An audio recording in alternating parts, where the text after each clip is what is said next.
Splitting Hairs Podcast.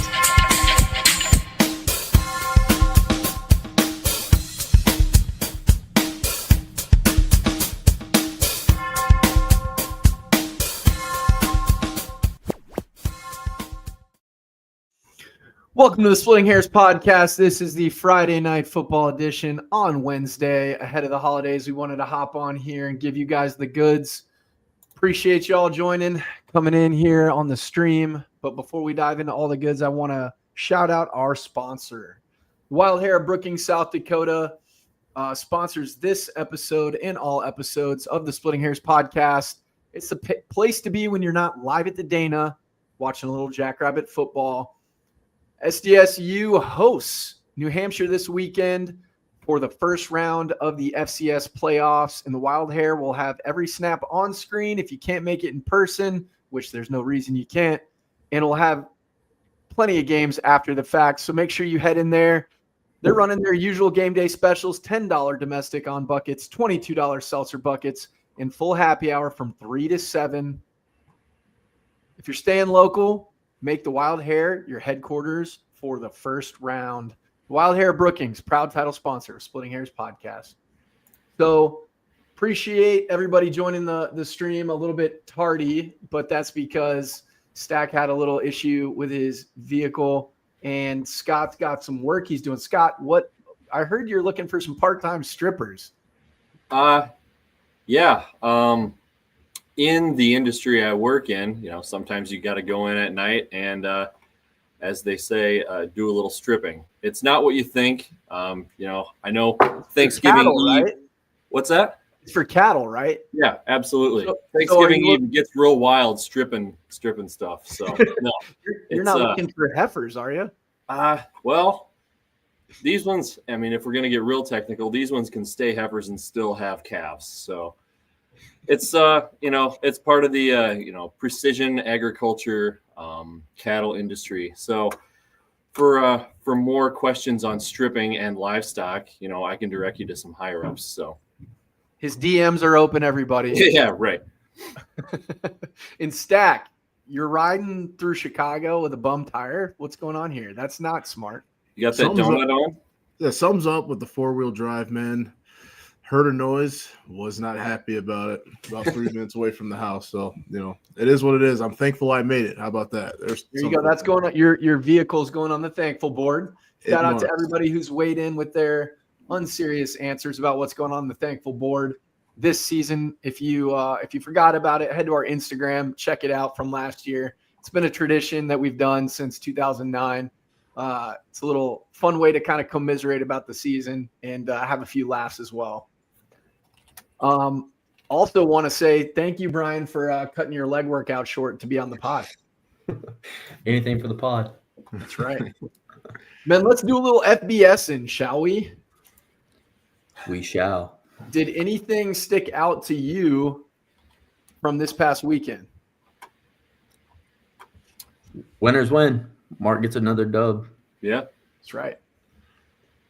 Northwestern pulling out a dub over Minnesota, too, up at Wrigley Field. We'd love to see that for the boys, C9 and Ev. Yeah, right. And Griffin had Really? freaking, 111 yards, 11 catches, and a tug? Yeah, that white man's going insane. Yeah. Oh, yeah. He is the exciting white. He's a, 12-year aged bottle of fine wine. Yeah. Notre Dame dog walked Syracuse. Notre Dame dog walked Syracuse. And for those of you watching, we got this week's games pulled up because it was kind of a wacky week. Georgia Tech obviously stumbling to Pitt, so I don't even think they're going to be able to make the ACC title game. Kind of wild there. We called that, though. Come on now. We did. Cade Bells. That's right. And then we have the Egg Bowl. The Egg Bowl starting at 11 o'clock tomorrow. Or is that Saturday? Saturday. Lane Kiffin's last game at Ole Miss. We'll get into that. Definitely want to talk about the coaching carousel because there's been some wild moves as well as some commitments of note across all of ball, but particularly in the FCS. Utah, Kansas, not really interesting, but Utah had quite the scare last week against Kansas State. Texas A&M. Does Arch and the boys show up at home to knock off their rival? Yes. Oh, Brian with the bold prediction. Woo. Yes. Okay. And then the most exciting game, hopefully, of the week, Georgia Tech. That should be interesting given last year's nail biter when Georgia Tech really kind of fumbled the ball away, literally. Indiana Purdue, this is going to be funny, just comedy after last year's drubbing, in which case Signetti got Purdue's coach fired. Arizona State, battle of the overlooked there, kind of. They're both ranked. That's kind of interesting. Mm-hmm. And then you have the showdown between Ohio State and Michigan. What do we like in that one, man? Ohio State gets it done, but I want to see Bryce Underwood play well just because he's a true freshman. Right. Mm-hmm. Yeah, I think Michigan gets taken to the woodshed in this one because I think Ohio State is just so sick and tired of not being able to get it done against them. Yeah. Last year, obviously, they didn't. People were calling for Ryan Day's job, but it just goes to show, like, when you make the right adjustments, you get the right plays called, and you execute what can happen. Ohio State goes on to win a natty, and they're poised to kind of repeat. It's looking like they've been the most stable team at the top all year. Then we look at Texas Tech and West Virginia. That's going to be intriguing, not in terms of the matchup, but is Jacob Rodriguez able to put together another statistically dominant game and possibly secure a Heisman dub? We would love to see that. I mean, that'd just be great for college football. Defensive guy, absolutely. And he's been the most dominant, especially last week we talked about it when you stack up his numbers with Manti Te'o's, who finished as a runner-up. He's certainly going to get an invite, I would imagine. Yeah. I think it's got to be between him and Jeremiah Love. Yeah, right now it seems like it. There's no QB that I would want to give it to. It's just, I mean, Pavia put up hella numbers last week, 6 touchdowns. So did Arch, though, against inferior competition. So, just fascinating across the board when you look at, what's going to shake out in terms of the Heisman race this year. Miami at Pitt, that could be an interesting game, right? Because Pitt got the doors blown off against Notre Dame, but then they bounce back and knock off Georgia Tech, kind of play spoiler in their season. Can they do the same against Miami at home? We'll see. BYU, UCF, not really that intriguing to me, but I do love number 47 at quarterback, Bear Bachmeier. I think he's been able to do some really fascinating things on the ground and through the air as a true freshman. Pretty remarkable what he's done, really high ceiling. And of course, rocking a number 47 at quarterback shows you mean business. Men, do we think the seat's getting a little toasty for Scott Frost, who went back to UCF, or not? He's got a little bit of time. Yeah. He's got some time. This is year one. Right. Year one. But people are starting to get a little restless, right? Yes, no? I mean, I haven't seen anything, but what do I know? I would imagine. I just feel like in the Big 12, that's a little bit of a, I think they're at 3 or 4 wins, maybe less. I don't know. That's tough. Especially when you've seen success recently, your fans are going to get restless quicker. So right, but they know that Scott Frost brought them there last time. I would imagine they'd give them at least this year anyway, and then if they're kind of in the same boat this time next year, then for sure. But I would think that they'd give them 1 year's leeway anyway. Yeah, 100%. It's crazy how much the transfer portal's changed college football, though. Usually a coach would get like 4 years to have success. Now it's 2. Right. Yep. It's 2, and if you're lucky, you get a 3rd. And if it's not there, you're gone. 100%. Especially in a Power 4 conference like the Big 12. Yeah. God forbid you have good good sophomores on your team, right? Because then those freshmen are all going to want to bounce. Mm-hmm. So it's just a conundrum for coaches these days. Ooh, good SAT word stack. Then you have Vandy and Tennessee. This one's fascinating to me.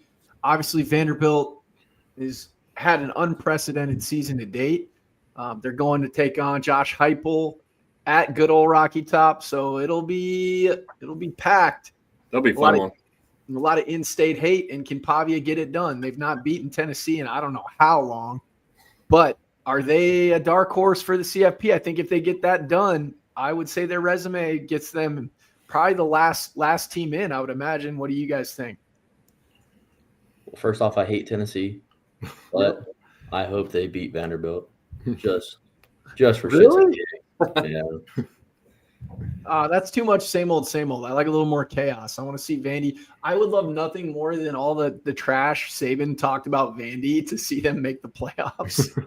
I know, but Pavi was talking so much shit on every podcast over the summer about how Vanderbilt runs Tennessee. So it'd just be fun to see.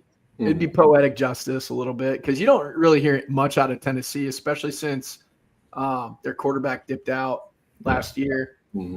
Oregon, Washington, athletic teams on both sides. Do we think that Oregon traveling to Washington gets upset?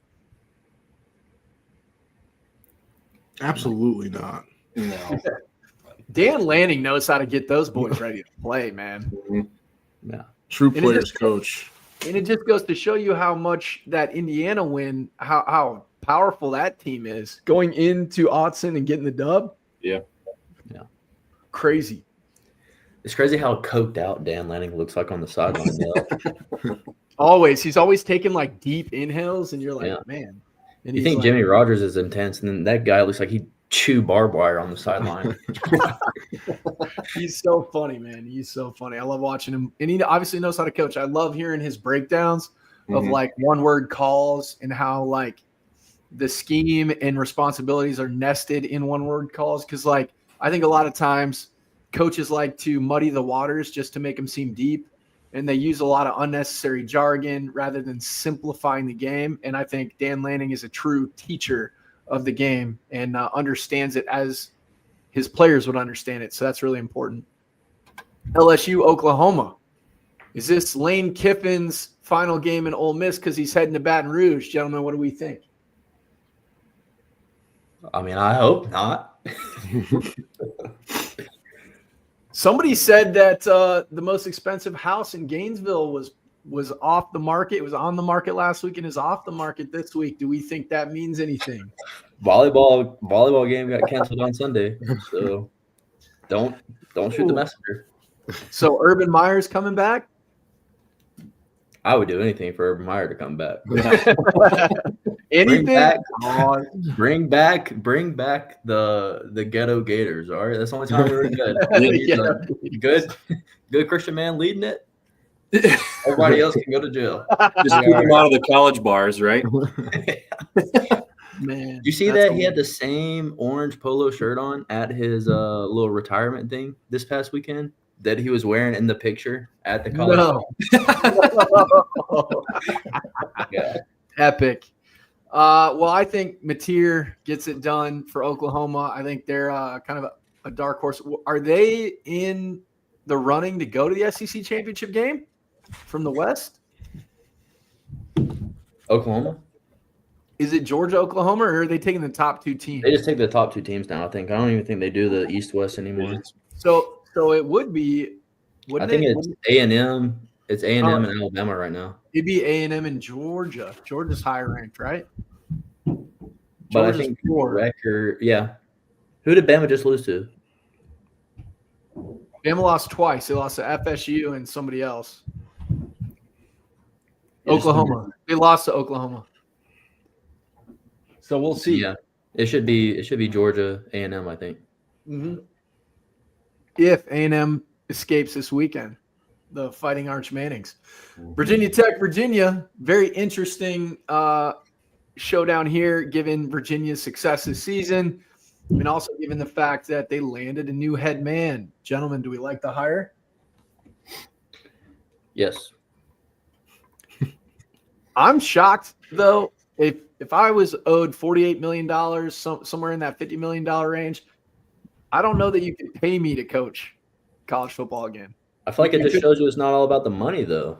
Well, I love that. I love that from an ethics standpoint, but that's so much money that now is voided, right? If I'm not mistaken. A large portion of that's voided. Oh, you're way smarter than me, brother. I have no idea. Yeah. No idea. But it'll be interesting. Those are the games. Let's check out the AP Top 25 really quick. Obviously, not much movement at the top with A&M. Before you start that, Kyle, the SEC, if Georgia loses to Georgia Tech, they're still in. Even if A&M loses, they're still in. It'll be Georgia, A&M. Yeah, because they're non-conference games. Okay, so Ole it's A&M. Miss could sneak in though. How? When they beat Mississippi State, they'll both be 7-1. So I think it's just off of strength of schedule or whatever. Well, right now UGA is ranked higher, so if they win, unless they lose, obviously it's not a conference loss, but Ole Miss could creep in based on record and strength. Okay, yeah. Interesting. But you think Lane's going to LSU? No. Come on, dude. You hope he's going to Florida. He's not going to Florida. We're not admitting he's going to LSU until it happens. Crazy. I'm naive. Crazy. That's all right. All right, man. That was the shakedown of a little FBS'n.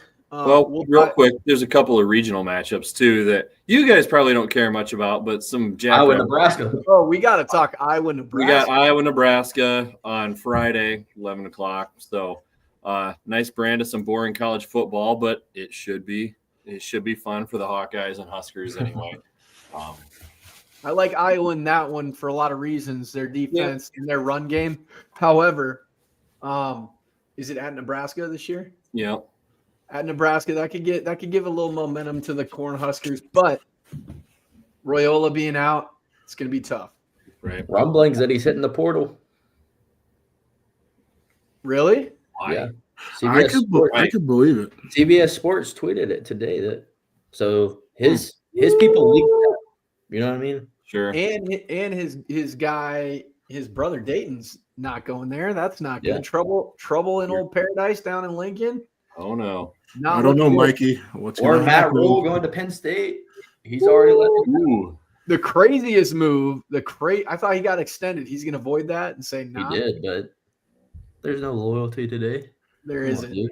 But how crazy would that be? The funniest thing ever. It's not going to happen, but the funniest thing ever would be Royola going to Iowa.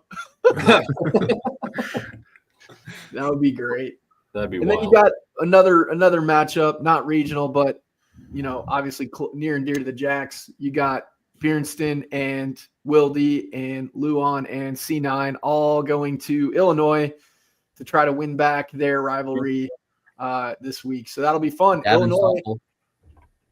Illinois on the other side has Stoffel, and it'll be kind of crazy to see. He's a depth piece. Yeah, that's why I say they have him sort of. He's kind of there. Take note. Unless you're Wildy or Bearston, you might not want to dip out for greener pastures. Would love to have him walking in a Jacks uniform right now, though. That's right. Exactly. Hey, but shout out to the O-line mix and match. They got it done this past weekend. Before we dive into that fully, also Washington State playing for a share of the Pac-12 title this week. Almost got it done again at JMU, but obviously couldn't stop the run late. Really a team that should be 7 or 8 in 4 or 7 and 5, based on the fact that they controlled a lot of the games. I thought it was funny that one of the fans shouted out they're thankful for Jimmy Rogers on the old thankful board. But I thought you were going to respond with no wrong answers only. I should have. It was messed up. But hey, that's how a lot of people feel. They gotta be heard. Yep. If there was a thankful board in the locker room this year, that would 100% be on there. So I respect that poll. 100%. The funny thing is, whoever has that Dan Jackson account or not Dan Jackson or whatever, hilarious, took shots at the ref. That was great. I read that and I was like, wholeheartedly agree. They did not hold back. They thought that they took shots at the refs' preferences and everything. Yeah, pretty great. Ref's so soft. Pretty great. You should have just slapped his ass if he was going to get ejected. And he was tough after that too. I'm like, bro, come on, man. Well, diving right into it, man. It was another frustrating start to the game for the Jacks on Saturday. Obviously, Grand Forks is a very difficult place to play. And there's always weird stuff that happens inside the Alaris Center. Case in point, the ejection, which we'll dive into here in a sec. But, man, we got the ball rolling on the ground. Yeah. That was one of the best rush defenses in the Valley, and I was kind of surprised to see that materialize against them. we've talked all year kind of about things we need to fix and areas that not just players but coaches also need to be better. And like I'll give it to Coach Eisen this year. Like some of those run plays were some of the coolest run plays I've ever seen. Like I agree 100%.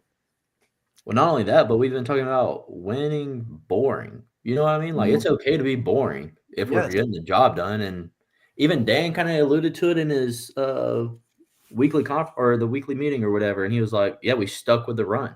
He was like, "We're going to continue to do that." So right, the offensive line moved bodies too. They actually got a push up front. We saw Julius Lawford really get a burst. He didn't get touched until he's 2-3 yards past the line of scrimmage. I mean, they just played really well the way we kind of knew they could, and they finally put it together again. Why Pico wasn't starting from game one should be a mystery. Need to give Brian his flowers on this one, man. And Stack, they were calling so long for Pika to be intermixed into the actual rotation of the offensive line. Because like he's got to be about 285, 300 pounds. And his added ability in the run game, not only added depth, but like really just goes to show we got the ball rolling behind a new makeshift offensive line that gelled together. I like seeing Nate Adams at center. I think naturally he fits there better with his movement profile and his experience being a center before. I like him there. And then I think they bumped Willingbrink to guard, and then they brought in Kyan Rauch to play tackle. I mean, guys, we had young dudes in there getting real action, good action. Yeah. And it boded really well for the boys. And to Brian's point from previous about being boring, not abandoning it when Lawford was, getting stood up and bringing in Josiah Johnson, and him getting off for 3 touchdowns on the day was pretty solid. Yeah, I mean, you would think, I don't know, one game this year that sticks out, we gained 6 yards first play of the game, and then we throw two tunnel screens for nothing. Dude, tunnel and bubble screens are going on the thankful board. I don't ever want to see another one of those with a backup quarterback. I go ahead, Zach. I was going to say too, one thing that like I enjoyed throughout the game is like it kind of reminded me of what they looked like earlier this year. Like there was just no quit in them, right? Because like they had plenty of chances to quit. Like when we get that fumble on the punt, or we get Q gets ejected, or whatever happens. Like for the first time in a few weeks, like these dudes went in there truly believing like it doesn't matter who we have, we can win, right? I mean, just the difference like with our run game being so much better now, how that's going to help with QB run when Chase comes back prayerfully soon, right? Like I mean, I think they're primed to like really catch a lot of teams off guard here.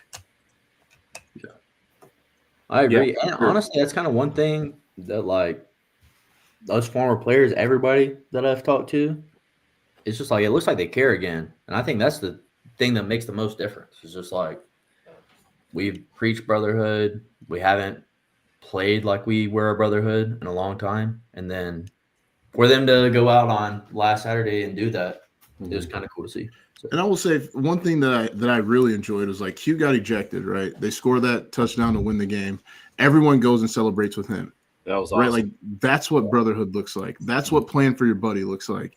I mean, if they found that and like, you guys realize that like, hey man, we're not just one player.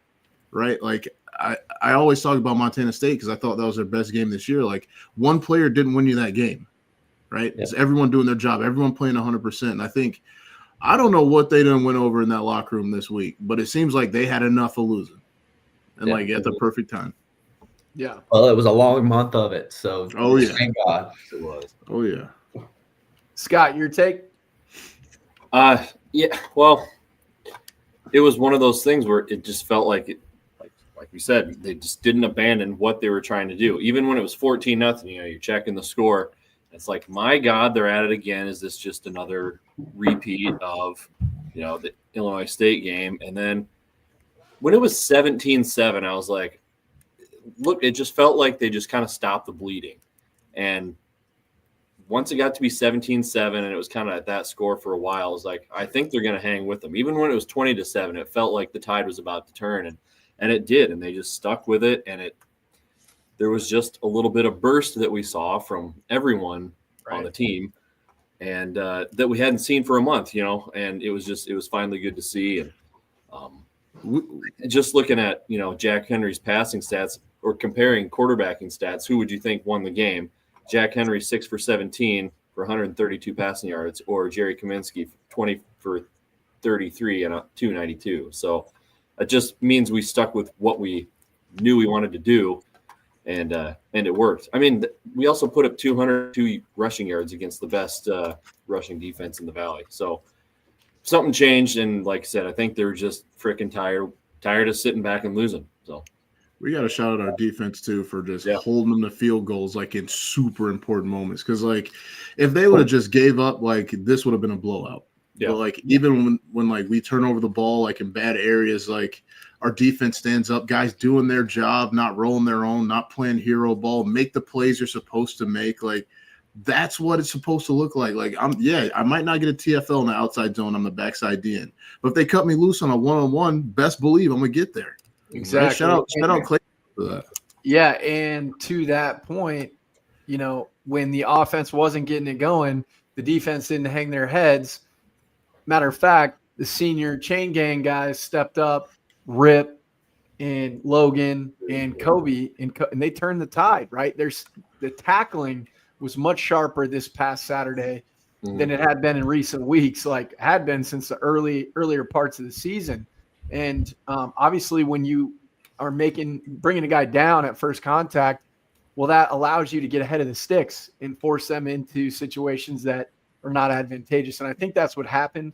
When you look at one of the things I want to talk about, the heart of Jack Henry, undeniable. The dude willed the team to just be in it, made the plays he needed to when he had to.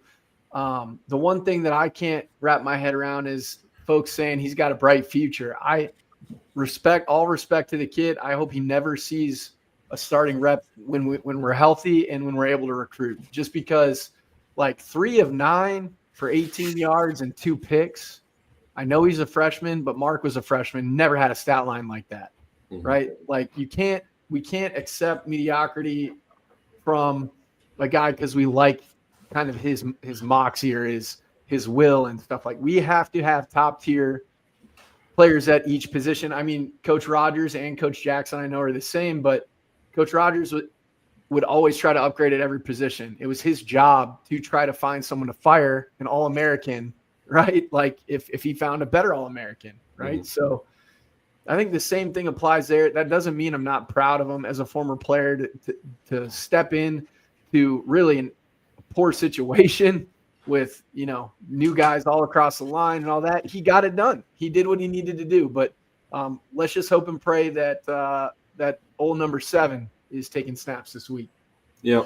When the chips were all down, he made the play, and that's admirable. He's filled in well, but absolutely, like, who would you rather have, Chase or Jack Henry? And I think everyone on the team would say, who you want.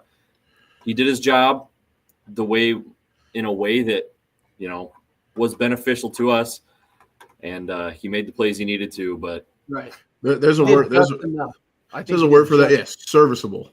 Yeah. Right. And serviceable doesn't win you national championships, right? Is he going to end his career serviceable? I'm not saying that. But I'm saying, like, as of right now, like today, he's serviceable. So, like, if we want to make the run we want to, like, we have to be able to put pressure on guys over the top. And, like, Chase with his nuclear arm can do that, right? Like, Jack has shown us, like, for, a lot of this stretch, not really, right? Teams are going to be able to stack the box. Right. And Chase's arm is nuclear. But when you look at his decision-making, his command of the offense, him understanding what read to get to. I mean, he was getting through a couple reads, but he honestly, because the timing was right with Chase taking reps at QB1, the timing was right. So the protection was better than maybe than it actually was, because he's getting the ball out on time and he's actually getting in the hands of his playmakers like Lofton, like Bullock, like Jack Smith.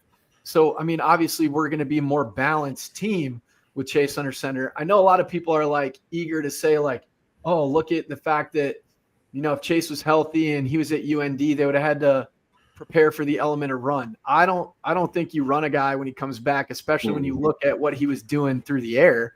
Yeah. I think you lean on your actual running backs to do that, and it's not like teams aren't going to run the ball when you have a running quarterback back. They're not going to just lean on that. So Right. that was my take on it. A lot of people were, I think Riggs's kid was on Gaskin's show saying the UND D coordinator didn't want to have to prepare for Chase because it's another running threat. It's like, dude, he's coming off a 4-week, 5-week injury.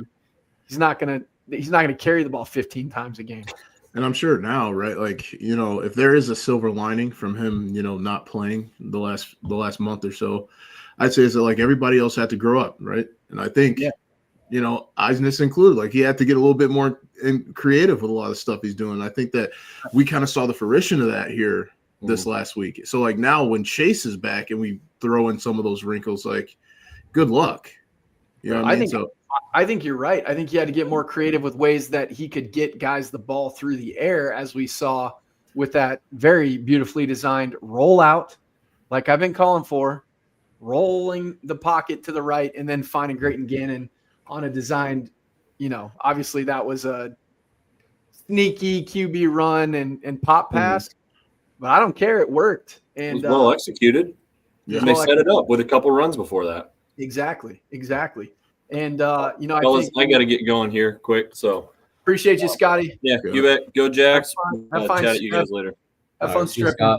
Hey, no problem. Check you later. But yeah, just to that point, I like the fact that he, started to move the pocket a little bit, even if it was for just a few.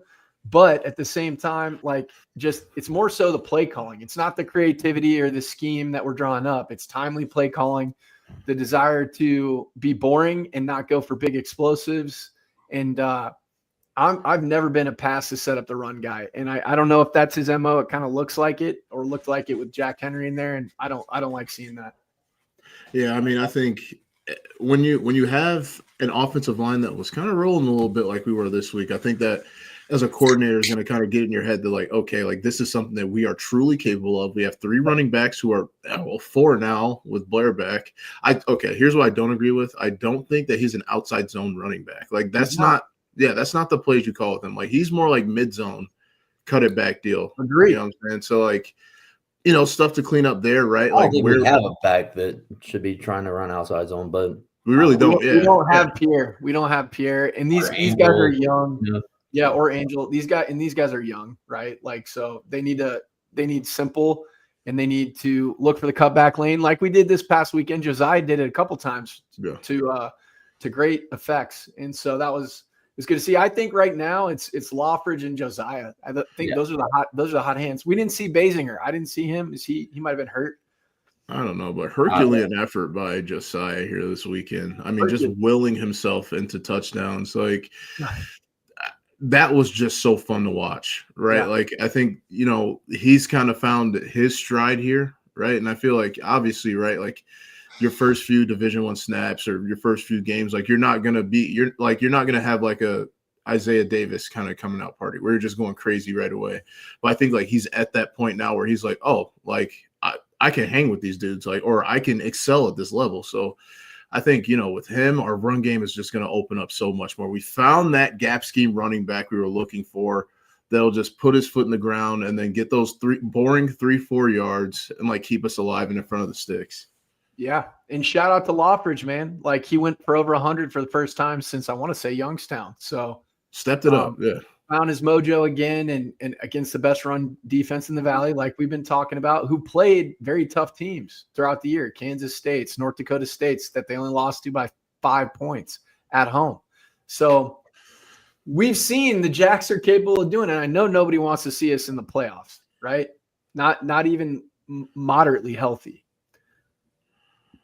Yeah, I think right now, bro, like when you're looking at on film, like especially like the good stretches we had, like, because I believe in a lot of these games other than really like Indiana State, like there was like really good stretches in there with like 15 minutes of bad football, right? And I believe that it seems as though, and I say we had a really bad stretch here this last game too, but like the urgency to when that happens, like from all right, we're down 2 scores to let's lock in is a lot faster than like, let's say Illinois State. Cause like we were down however many scores. I disagree there. I think the Illinois State game in the second half showed me a lot.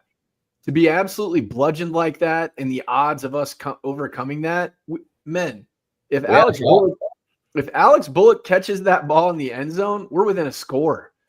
And there's 10 minutes left in the fourth. Like that showed so much heart, I think. Yeah. And granted, they were modifying their game plan defensively a little bit, but they were still heating up Jack here and there, and he was taking what the defense gave him. I would say even for that though, like some of these stat lines of Jack Henry's, it's not going into account. We've had some bad drops. Right. Yeah. So yeah, I mean, yeah, Graham Goring in that one as well, but redeemed himself greatly. There's been some talk that the play against UND to seal it was designed for Graham to be able. I mean, no matter how you slice it, me and Stack are both in agreement, as well as many other people. That was a prayer ball.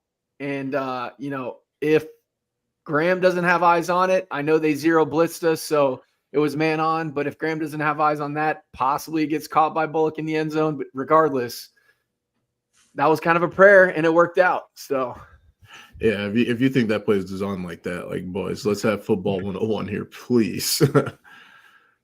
When in reality, let's say he pitches it out of bounds, we're still in relative field goal range. Tough go of it, but that would have been the smart football play there, right? Pitch it out of bounds or try to get some yardage. I mean, they zero blitzed him. I mean, credit to him for evading it. But I think at the end of the day, you got to call a spade a spade. That was kind of a prayer ball. Yeah. Gaucho's on him to actually throw that, though, as a freshman. Like, oh, Stones. That's what I'm saying. Like, you got to take the good with the bad. The bad being, like, I don't think he'll stay here, like you were saying. Like, is this his ceiling? I don't think we've seen his ceiling, but I don't ever want to see him take more reps than need be. Yeah.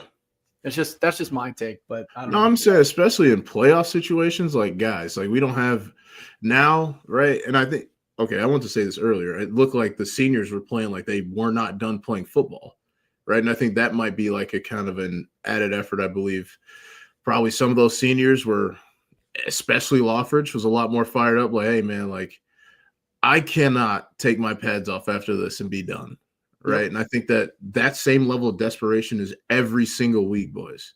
Like, that's how it's got to be, because, like, either we win or Lawfridge goes home, right? Like that. Absolutely.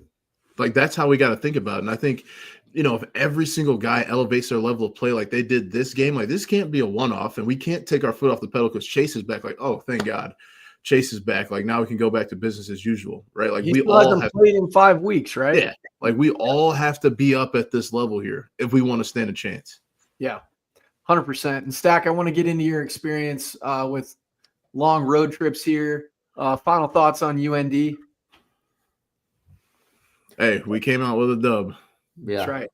If we lose, we're not in the playoffs. So I don't believe so. Not on a 5-game skid, but we will talk about that. So first, before we get into the road trip and the travel and projections, 14 straight seasons, 13 straight seasons, 14th time the Jacks have made the FCS playoffs. 13 straight's an incredible run, second only to the team from up north, which is on an incredible run as well. But when you look at how bleak it looked towards the last little bit, us being in is incredible. 6 teams from the Valley made it.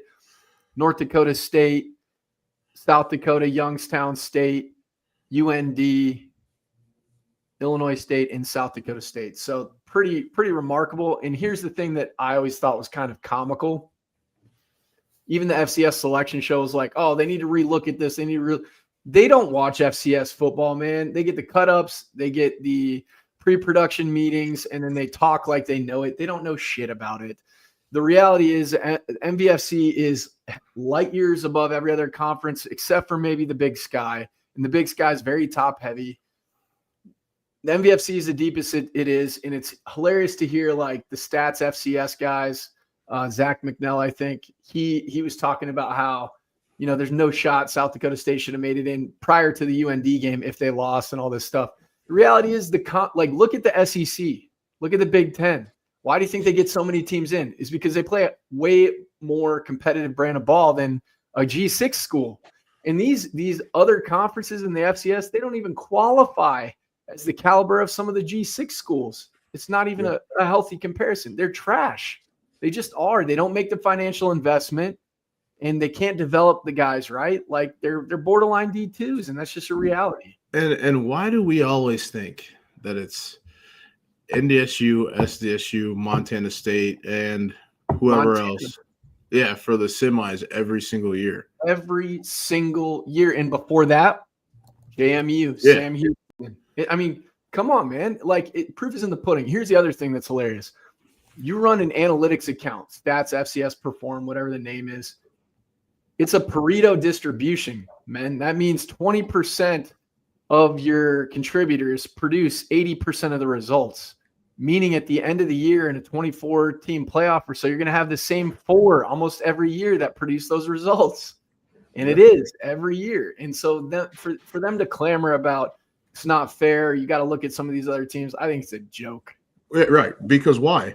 Because they're going to go up to Fargo and then get 40-pieced or go out to Montana and get pants. Like, there's no point in it. Which shout out to Coach Polasek this literally today. Here's the thing.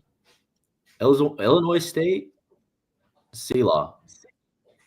I don't know if you guys are losing me. No, I got you. I hear you. Illinois State, C-Law. We got you. Yeah. Okay. Illinois State, duh. You know what I mean? It's not going to be close. I bet FBSC goes 6-0 first round. Which segues perfectly into what Coach Polasek said. He goes, I don't think there's a team out of the Missouri Valley that doesn't win every first round game. And I mean, that's just a fact, man. And it happens every year. It's like when you look to see Brian, your team, and stack some of your teams, what was it like when you guys played UC Davis stack and 55 pieced them? I mean, come on. And they were like 8-3 or something like that.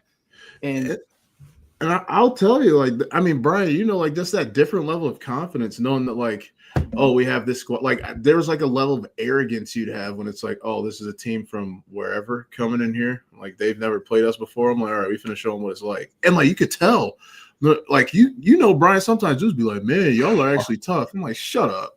You know what I'm saying? Well, same thing with Brian playing Mercer.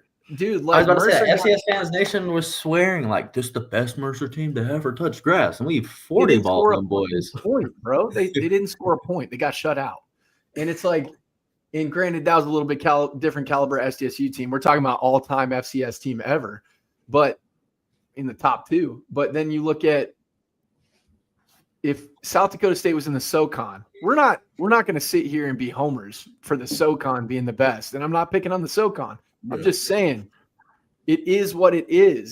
There's top tier conferences across every sport in the NCAA, and the MVFC happens to be one in this situation. If you're not in the Missouri Valley Conference and you're not in the Big Sky, you're playing FCS football to gain enough money so I can go to FBS and be mediocre, essentially. Exactly. Yeah. Well, and again, Polasek's interview with Dom Izzo on Hot Mic, he literally says, we're not playing for participation trophies here. Right? Like, this isn't like, oh, let's let them in out of goodwill. Like, no, you got to earn that shit. And I guarantee you, if it was an all Valley, all Big Sky tournament only, I think that would be fine. I mean, I'm dead serious. I mean, that's what I was going to say. Like, you put a UNI in there, like in some of these other conferences, they'd be in the playoffs. They would win the conference outright, dude. That's a great point. You look at some of these non-top 2 conferences. Whatever they are, take your pick. You throw Illinois State in there, they go undefeated. And Illinois State got beat up by Southern Illinois. I mean, Southern Illinois probably had, Polasek said this too, probably had a legitimate discussion to be in. You're telling me Southern Illinois wouldn't win a first-round game? I mean, come on, man. I'm interested to see how the Ivy League does, though. I am too. I'm excited to see Yale and Harvard because I think – they're going to get a little something. Bro, I'm telling you, I've watched a few of those games just over the past few years, just, you know, out of curiosity, because, like, they'll be on. Those boys are not ready for, like, real, like, you know what I'm saying, like, real life. No, they're not. Right? Like, bro, go do quadratic equations or whatever. Right? right? Go write a thesis, right? The football, leave that to us. How are you going to get in measured off of 10 games too? I mean, I realize they only had one loss, but like, come on, man. Like, so they get different rules because I don't know. Here's my new plan, right? Like if you want to get that like outright bid to the playoffs and all that stuff, you come play a year in the Missouri Valley Conference. Let's just see how you do. Or the Big Sky, dude. Yeah. Look at what Sac State did. Yeah, Sac State got punked by us, and then they go on to almost make the playoffs. Yeah, let's see. So like if you get 4+ wins, then we'll take into consideration for next year. How about that? In the Valleys, dead serious. Yeah. I mean, the hilarious part would be, this is what I would love to see. Indiana State leaves and goes and like dominates the OVC. Yeah. How did Western do out there this year? They're out there now, aren't they? Western was the only exception. Like they needed to get out. They suck. I mean, it's hilariously though, Murray State beat Indiana State to end the year. Yeah, those boys are riding high off that SDSU dub. They're riding high off that dub. They're like, we beat SDSU. Let's go home, boy. Yeah.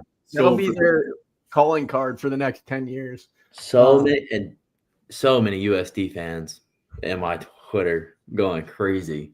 Hey, it happens. So for the 13th straight time, 14th overall, SDSU's made the playoffs. We host New Hampshire, the Wildcats out of the CAA. Now, there's a first time for everything, so don't take this too much to the bank, but I don't believe the Jacks have ever lost to a CAA team in the playoffs that's still in the FCS. The one exception being James Madison. I think we played New Hampshire in 17. Beat the brakes off them. Yeah. 56-14. New Hampshire's 8-4, just like the Jacks, and they're coming off 5 straight wins, which is a little bit of the reverse of the Jacks coming off a 1-4 in their past 5 games streak. I can't even point out New Hampshire on a map. Boys by a million. I'm sorry. I'm getting ahead of myself. Their losses are to Ball State, out of the MAC, Dartmouth, an Ivy, and FCS playoff teams Villanova and Rhode Island. So, I mean, Villanova, maybe there's a case in there, but Rhode Island, I mean, I know they've been good the past couple of years, but that's kind of shocking. Their best win of the season, they did beat Monmouth 3 weeks ago, and Monmouth has a star quarterback who did not play in that game. Monmouth is solid on offense, and they were improving on defense from where they were earlier in the year. But it'll be interesting to see what we do coming off some of the momentum from UND. They're balanced on O. They do have a dual threat quarterback that have them averaging 27 points per game this season. So nothing too, eye-popping there. On the ground, they're averaging 134 yards per game. So again, not too, daunting of a number. But they are eating through the air at 224 yards per game. They're kind of like us, hovering down the low 30 or the about 40% on third down. They scored 37 out of 46 times they've been in the red zone, but only 22 of those times were touchdowns. So some red zone struggles when it comes to punching it in. And they also have converted 16 times out of 26 on fourth down. And they're kind of more similar to us, as Coach Jackson talked about it on the show this week, his weekly show, 33 minutes of time of possession. So they want to eat up the clock, which is interesting considering that they're throwing for 224 yards per game. So is it play action? Is it passing to set up the run? It's tough to be a possession team when you're throwing for way more than you rush for. They have thrown 6 interceptions, but they've only fumbled it twice. So they play pretty disciplined, and they've only allowed 22 sacks in 12 games, which is better than we've done. The quarterback for this team is Matt Veza, number 9. His first year starting, but he's gotten them into playoff contention and put up some good numbers. He's completing 62% of his passes for almost 2,700 yards, 19 TDs and 6 picks. And he is a dual threat, so we'll have to account for him in the run game. So he's got about 731 gross yards, about 600 net, and 8 touchdowns on 142 attempts rushing the ball. So he is a threat. They're starting running back Miles Thomason, 5'9", 181. He's been on the roster as kind of like a fill-in back, but now he's cracked the starting lineup. He's got 735 net yards, but he's only averaging 3.8 a carry, and he's got 4 TDs. He's only got it along at 39 on the year, so not a ton of explosives coming from him. But he is a receiving threat out of the backfield, which we'll need to account for. He's got 30 receptions on the year, which is a decent mark for running backs, 233 yards and 1 touchdown. And the backup that'll fill in, number 29, Denzel Gibson. He's got 250 yards on almost 50 attempts. He's averaging a lot more, 5.2 a clip. Their receivers are good. They're led by second-year starter Caleb Burke, number 8. He's got 51 receptions on the year for 764 yards and 3 touchdowns. And then Chase Wilson has 47 receptions for 699 yards and 5 touchdowns. He's a D2 transfer similar to Kobe Claiborne coming from Wesleyan. Josh Billignon, 6'1", 197, is the other starter that they've got on their depth chart. 21 receptions for 218 yards and 2 TDs. Casey McKinney, 25 receptions for 339 yards, 1 TD. So they're going to spread the ball around in their receiving core. Not a ton of explosives coming out here, so that'll probably be where the possession factors in, time of possession. Ryan Blagg is their larger receiving threat at 6'4", 201, but he only has 5 catches on the year, but 2 of them have been touchdowns. They also utilize their 2 tight ends, Drew Danson, 6'3", 268, big boy, 6 receptions for 39 yards, so he's much more of a blocking presence. And then Peyton Strickland, number 86, has 21 receptions for 211 yards and 4 TDs, so a little bit more balanced in the passing game there. They have a good offensive line, pretty stout, which tends to be the MO for the CAA teams that are still pretty prominent contenders in the playoffs. Number 55, they got a Tolu Olajide, transferred from Stonehill prior to the 2024 season, but has started every game since for the New Hampshire Wildcats. Number 79, Luke Rogers is left guard. Center is number 74, Luke Swain. Right guard, number 61, Tyler Habersham. And right tackle, number 75, Bo Riley. Bo Riley has started every game of 2025 at right tackle. And Habersham started the last 5 games. So they're pretty big up front, 6'5", 380.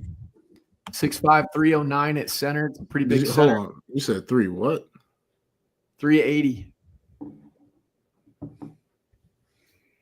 Yeah. Big boy. Yeah. Right tackle, 6'7", 310. So talk about a stack. Jesus Christ. They go big up front. Defensively, New Hampshire plays a 4-2-5, so something we've seen in consecutive weeks. They're pretty young, 6 freshmen or redshirt freshmen in their starting lineup. So we can hopefully take advantage of some youth, but they do play well together. They are allowing 21 points per game, so not great. But opponents have struggled through the air. That's nothing that we're not accustomed to this past 5 weeks, but have found success on the ground. So they're giving up about 161 a game. Opponents are converting 43% on third down, which is important. Obviously, something's got to give with our production in that department. And then they have 9 interceptions, 5 fumble recoveries, and 22 sacks. That sack total is encouraging considering what we've been able to do recently in terms of protection. So that's good to know. Defensive line, number 98, Justin Akinmoladen. Is a problem. 32 total tackles, 7 sacks, 1 QB hurry, 1 forced fumble, and a safety on the season. He transferred in from D2 Washburn, where he had 4 career sacks prior, so he can get it done. He's productive. Was a 2-time All-American shot put thrower, too, at Washburn, so he's a little versatile. Number 9 next to him, Cameron Gardner-Young, 6'2", 277, has 17 total tackles, 3 blocked kicks on the season.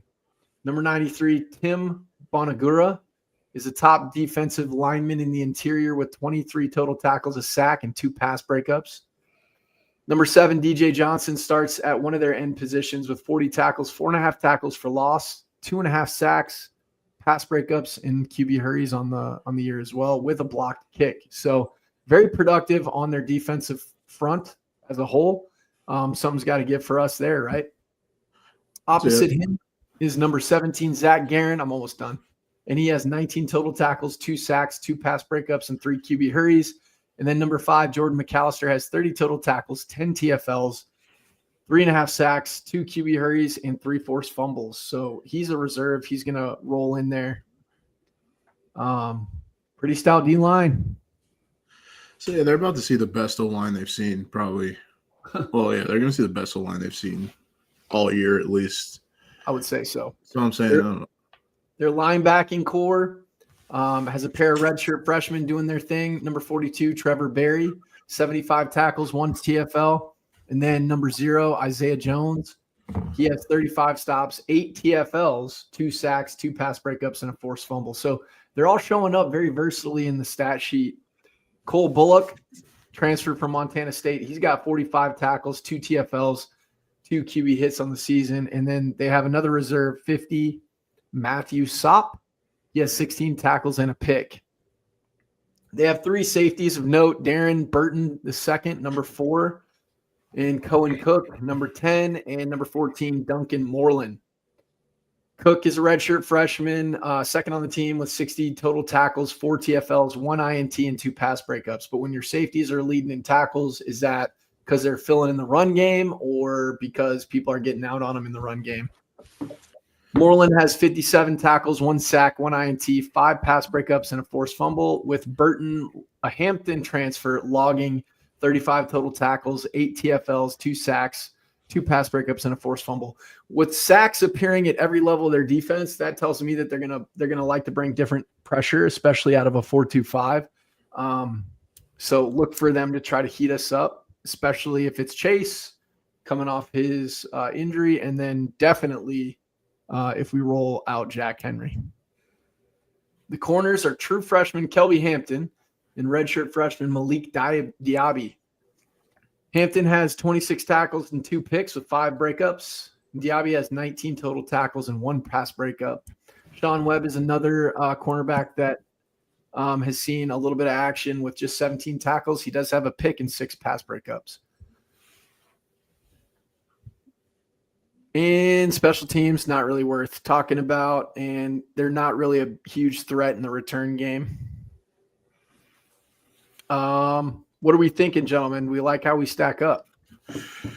Yeah, I mean, a lot of these stats are kind of, and I don't want to discredit anyone like that, but I mean, they're not playing. We just went on a whole rant. Yeah, oh yeah, absolutely, I am. We just went on a whole rant for the last 10 minutes about how they're not playing a high level brand of football, right? And I got an Ivy League team in my schedule, some schools I'd never heard of in my life. Yes, that is, that's one thing, and it's admirable that you've gotten to this point and you've been able to do well, because when you play against competition that's not to your level, what are you supposed to do to them? You're supposed to dog walk them, right? You're supposed to get those stats up on them. But like we said in years past, a lot of times, you just don't know what you don't know, right? And I feel like for a lot of these squads that come out, like the CAA, for example, Brian, you could attest to this too. You play some of these dudes and it takes them a quarter or two to really get used to oh, whoa, this is what doubles are like from these schools, or this is what outside zone looks like, or how fast running backs are, how physical they are, right? Because for them, your run-of-the-mill Valley back is going to be an all-conference guy for them. So they see that once a year, right, where they're really zoned in on it. So I feel especially with, if we get Chase back, we're going to have a chance to really overwhelm these guys on the ground and through the air. And the weather. The weather's going to be a huge factor because, yes, it might get a little chilly up in the Northeast, but not like it does in Brookings. And it's supposed to be pretty frigid this weekend. And what do we always say, man? If they show up with their shirts off, over, it's lights out, brother. It's 100. It's run at 100%. Is it not? I've never seen a dude come out there, take his shirt off, and then win that game. So dude, the one that comes to mind is Tennessee going up to the shoe at Ohio State for the first round of the CFP and absolutely getting the doors blown off. Just don't do it. Just don't do it. Mercer did it. Everybody tries to do it. Delaware did it. Stack in the playoffs against you guys, beat the brakes off them.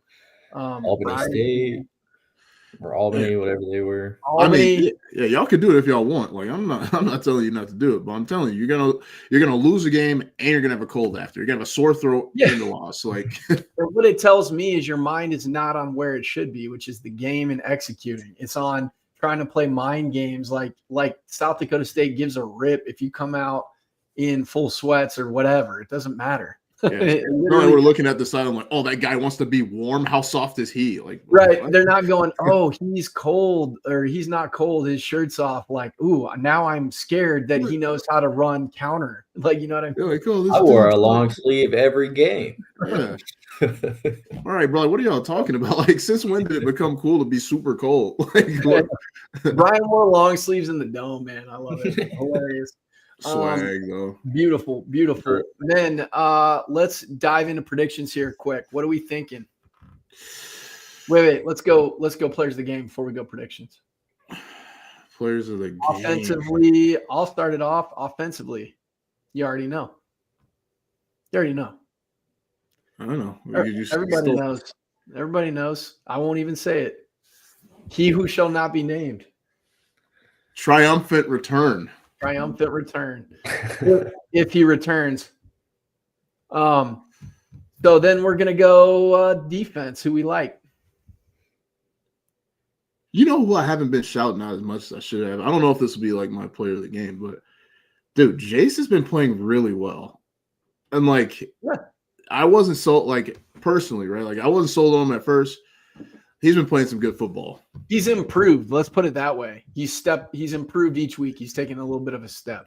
Looking like a real pass rusher out here, something like a threat here if he gets a one-on-one. I mean, definitely clogging up lanes. I say he's better in the pass right now than he is in the run. I don't want to get too disparaging here, but talking about covering passes. No, Jason's been doing really well. Who's your pick?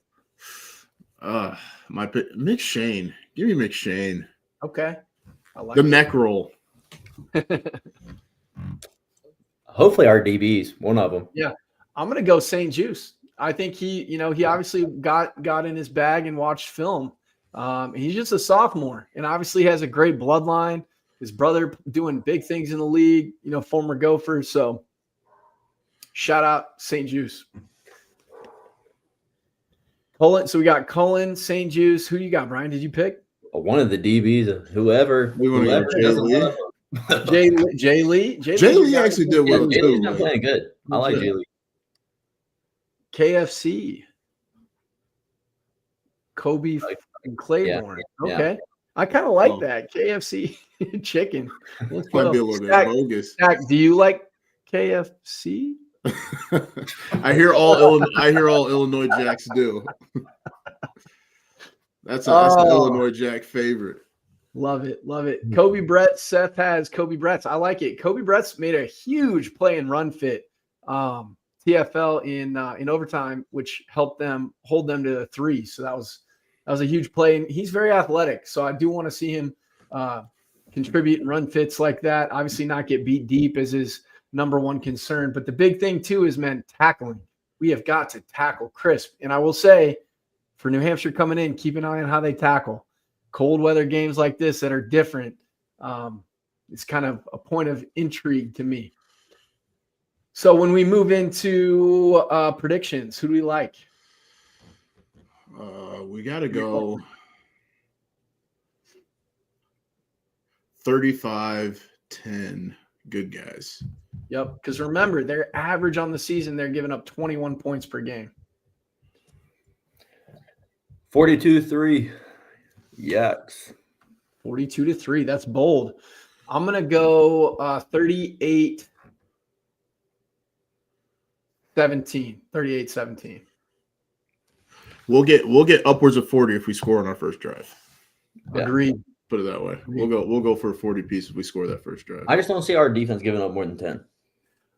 I think like you never know how the game goes, but like if we're up big and we're trying to roll bodies in there and maybe Bergie gets caught in a weird call.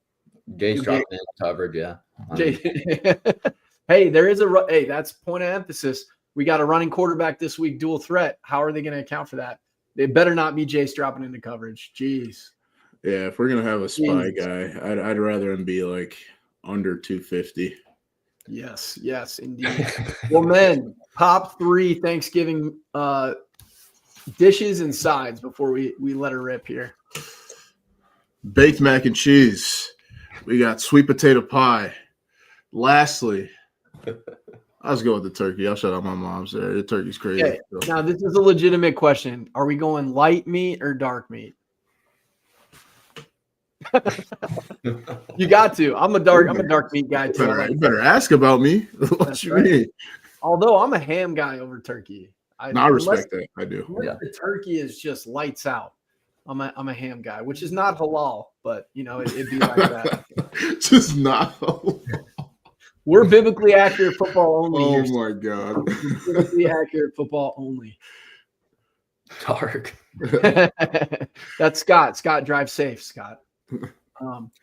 Yeah, so Scott likes dark meat, Stack likes dark meat, plus sweet potato casserole and baked mac and cheese. What do you like, Brian?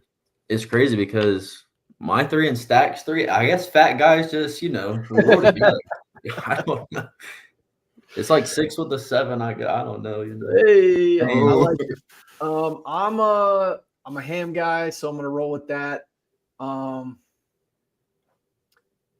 I love sweet potatoes, but if you're going to go with mashed potatoes, it got to be done right. A little sour cream in there, like the home style, Southern home style, like that. Man, second side is tough because you got to do the dirty mac, in my opinion. Casserole is so underrated. Ooh, that's a good one. You know who most of our fans are? Most of our fans are mad right now. They're like, dude, why aren't they saying green bean casserole? We're not going to say it. I was thinking, like, if it's done right, it's admirable. But, like, that's just like one of the teams from the SoCon trying to get into the playoffs. Admirable, but, like, we're going to pass. You put it on your plate. You're like, because you don't want to offend the chef. Right. Exactly. Watch me. Turn the plate over on them. Those are mine. And then I'm going to go. I like the dirty mac, man. Baked mac, smoked mac, dirty mac, whatever. Love mac and cheese. Pies. I'm going to go with a pecan pie, baby. Said sweet potato pie. You cannot beat it. You can't. That's legit. What about pumpkin? You guys fans of pumpkin, or is that just, That's like your Walmart brand sweet potato pie, right? Like if I don't have any sweet potato pie, like, yeah, sure, pumpkin's fine. Hey, right. I like this. Seth himself says, forget turkey, make brisket this Thanksgiving. Hey, I got brisket on speed dial for leftovers because I think the wife might have ordered just enough, and you got to have leftovers. Black Friday, you got to watch ball and indulge in some leftovers. So I have brisket on standby. Hey, I would like to say we got some awesome NFL games coming up, though, too. We got Patrick Mahomes taking on the Cowboys, who got a huge dub in Jerry World against the Eagles this past week. Quentin Williams made such a difference. Yeah, and Logan Wilson, too. Incredible. Love it. And then, obviously, you got Pickens feeding families. Yeah. We called that, though, once CD came back. Yeah, you did. Yeah, you did. You're like, Pickens and CD are going to feed families. Did CD have some drops? Oh, yeah. He's been. Someone posted a picture of CD with no hands. Yeah. Dak's famous saying, well, it's not kid friendly, but never mind. Save it for the threat. Save it for the group chat. Well, folks, we really appreciate all you who tuned in. It's going to be a fun weekend. Spend some time with your fam. Should have some interesting dinner table conversations, no doubt. Make sure you drop in our thread on X your thankful board remarks. We'll try to throw them up there and share them with you at the end of the week. And shout out again to the Wild Hair of Brookings, South Dakota. After the Jacks get a big dub, y'all make sure you hit them up and be sure to be responsibly wild as always. And with that, go big, go blue, go Jacks.